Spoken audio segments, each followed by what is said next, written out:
Praveshika students, உங்களுக்கு இந்த பிப்ரவரி 2026க்கு 15 mark 5 mark question வருது இல்லை? தமிழில் 50 மார்க்கு தேர்ட் பேப்பரில். அந்த தமிழில் 50 மார்க்குக்கு 15 மார்க்கு, அந்த 5 மார்க்குக்கு 3 இம்பார்ட்டண்ட் கொஸ்டின் கேட்குறாங்க, 3 எழுத சொல்கிறாங்க. அந்த இம்பார்ட்டண்ட்டாக வர கொஸ்டினை இப்போ பார்க்கலாமா? அது உங்கள் தமிழ் தென்றல் புக்கில், உங்கள் தமிழ் தென்றல் புக்கில் பேஜ் நம்பர் 80 இருக்குது பாருங்கள். காணி நிலம் பாடலில் பாரதியார் வேண்டுவன யாவை? இந்த காணி நிலம் பாடலில் பாரதியார் என்ன வேண்டார்னு கேட்குறாங்க.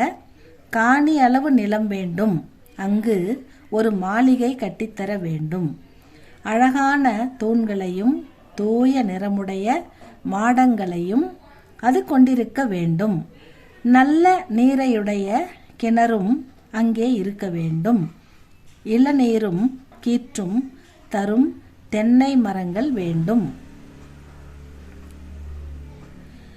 அங்கே முத்து போன்ற நிலவொளி வீச வேண்டும், காதுக்கு இனிய குயிலின் குரலோசை கேட்க வேண்டும், உள்ளம் மகிழுமாறு இளந்தென்றல் தவழ வேண்டும்.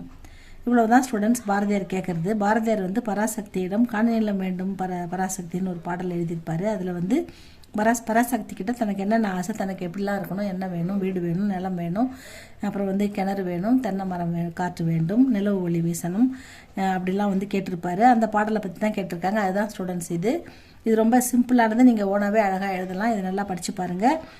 உங்களுக்கு இது புரிஞ்சுதுன்னா அடுத்த இதுக்கு இது மாதிரி இது கூட இன்னும் 2 கொஸ்டின் இருக்குது, அதையும் பார்த்துடலாம் ஸ்டூடெண்ட்ஸ். இதோ இருக்குது பாருங்கள். அடுத்த பேஜில் 81 இருக்குது பாருங்கள்.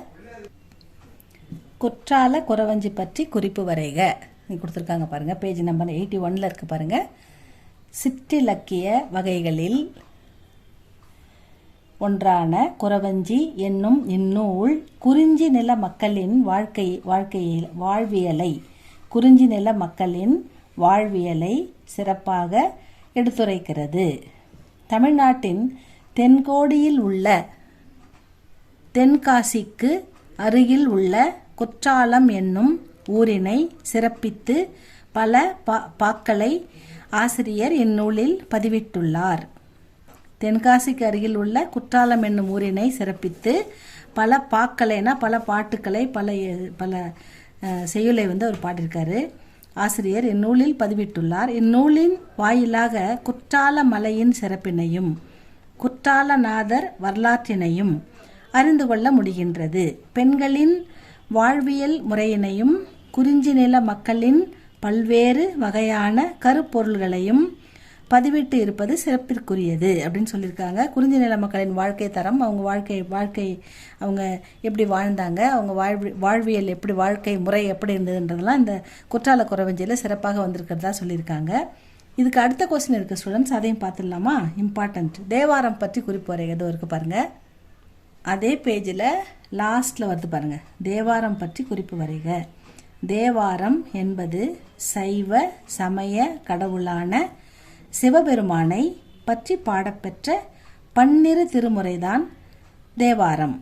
இந்த தேவார பாடல் தேவர் மூவரால் பாடப்பெற்றதாகும்.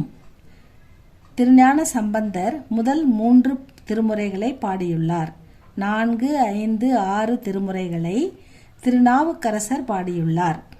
7ஆம் திருமுறையை சுந்தரர் பாடியுள்ளார். திருஞான சம்பந்தர், திருநாவுக்கரசர், சுந்தரர் இந்த மூன்று சைவ பெரியோர்கள் பாடியிருக்காங்க. இவர்கள் மூவர் பாடிய பாடல்களின் தொகுப்பே தேவாரமாகும். தேவாரம்ன்றது இதுதான் குறிப்பு ஸ்டூடெண்ட்ஸ். இப்போ இதுக்கு அடுத்து இதில் இன்னொரு கொஸ்டின் இருக்குது.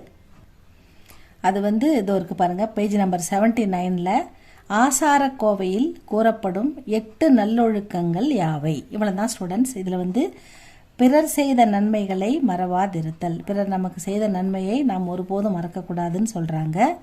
பிறர் செய்த தீமைகளை பொறுத்து கொள்ளுதல். பிறர் நமக்கு தீமை செஞ்சிட்டாங்கன்னா அது நம்ம பழி வாங்கணும் அப்படின்னு நினைக்காம, நம்மளும் அதே மாதிரி தீமை செய்யணும் அப்படின்லாம் நினைக்காம அதை நாம் பொறுத்து கொள்ள வேண்டும். அதுதான் சிறந்தவர்களின் குணம் அப்படின்னு சொல்கிறாங்க. இனிய சொற்களை பேசுதல். இனிமையான சொற்களை பேச வேண்டும். பிறர் மனம் புண்படும்படியான சொற்களை நாம் பேசவே கூடாது. நல்ல சொற்களை தான் பேச வேண்டும். காய் இருக்க கனி இருக்க காய் கவர்ந்தற்று அப்படின்னு தமிழில் பழமொழி இருக்குது.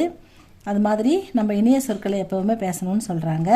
பிற உயிர்களுக்கு துன்பம் செய்யாதிருத்தல், குற்றமற்ற கல்வியை பெறுதல். நம்ம சிறந்த நல்ல கல்வி அறிவிடம் பெற்றிருக்க வேண்டும். கல்வி அறிவு அவசியம் அப்படின்றத அப்போவே சொல்லியிருக்காங்க. எல்லோரையும் சமமாக பேணுதல். நாம் அனைவரையும் உயர்ந்தவர் தாழ்ந்தவர், உயர்ந்த ஜாதி தாழ்ந்த ஜாதி அப்படின்லாம், பணக்காரர் ஏழை என்ற பேதம்லாம் பார்க்காம மனிதர்களை சமமாக பார்க்க வேண்டும் அப்படின்னு சொல்கிறாங்க. அறிவுடையோராக இருத்தல். அறிவுடையோராக இருக்கணும், ஏமாளியாக இருக்கக்கூடாதுன்னு அப்போவே சொல்லியிருக்காங்க. நல்ல ஒழுக்கமுடையோருடன் நட்பு கொள்ளுதல். நல்ல ஒழுக்கம் உள்ளவங்ககிட்ட நட்பு கொண்டு நாமும் ஒழுக்கமாக வாழ வேண்டும் அப்படின்றதான் சொல்லியிருக்காங்க. இதான் ஆசாரக்கோவையில் கூறப்படும் 8 நல்லொழுக்கங்களாக கூறப்பட்டுள்ளது. அவ்வளோதான் ஸ்டூடெண்ட்ஸ். இதில் பாருங்கள், இது 4மே இம்பார்ட்டண்ட் தான். இந்த 3 கண்டிப்பாக உங்களுக்கு வந்துடும். படித்து நல்லா மார்க் எடுங்க students. All the best students. இன்னும் உங்களுக்கு ஜஸ்ட் 2 டேஸ் தான் இருக்குது. இன்றைக்கி Thursday, நாளைக்கு Friday, Saturday காலையில் உங்களுக்கு எக்ஸாம் வந்துடும். சண்டே சண்டே மார்னிங் உங்களுக்கு 3rd பேப்பர் வந்துடும். அதில் இந்த கொஸ்டின் கண்டிப்பாக வர வாய்ப்பு இருக்குது ஸ்டூடெண்ட்ஸ். படிச்சுக்கோங்க. All the best students. இது உங்களுக்கு பிடிச்சிருந்தா லைக் பண்ணுங்கள், சப்ஸ்கிரைப் பண்ணுங்கள் ஸ்டூடெண்ட்ஸ். தேங்க்யூ ஃபார் வாட்சிங்.